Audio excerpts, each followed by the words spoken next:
In this video, I'm going to teach you how to use mending on a silk touch pickaxe. It's a very easy process, so make sure to follow along.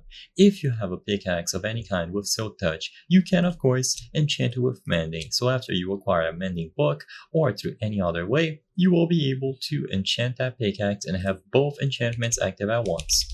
So after it loses durability, you will be able to regain that durability by receiving XP while you have the pickaxe in your main hand or your offhand like this. Of course, the offhand will only be available if you are playing Java, but on Bedrock you can still have it prepared. So I got some bottle of enchantings, and of course usually you wouldn't have a lot of these in survival, but I'm using this to demonstrate how it works. So if I throw the bottle of enchanting, it will give me the XP orbs, and as you can see, my pickaxe is currently at 1550 durability.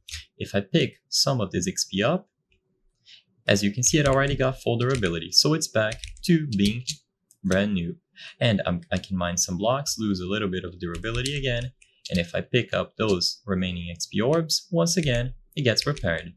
This will also work if it is in my offhand, so if I break this block, I put it in my offhand, throw a bottle, and then receive the XP, you can clearly see that I got repaired once more.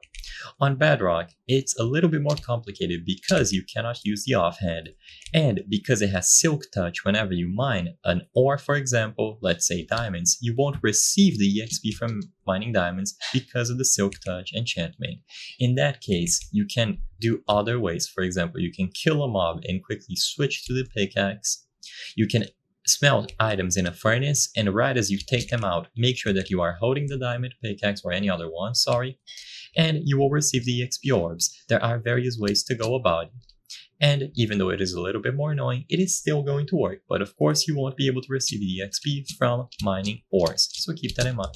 So I hope I was able to help you. If this video helped you, please consider subscribing. As you can see, 83% of the people watching our videos are not subscribed. By subscribing, you can help us on the channel make high quality videos. Thank you for watching, and I'll see you on the next one.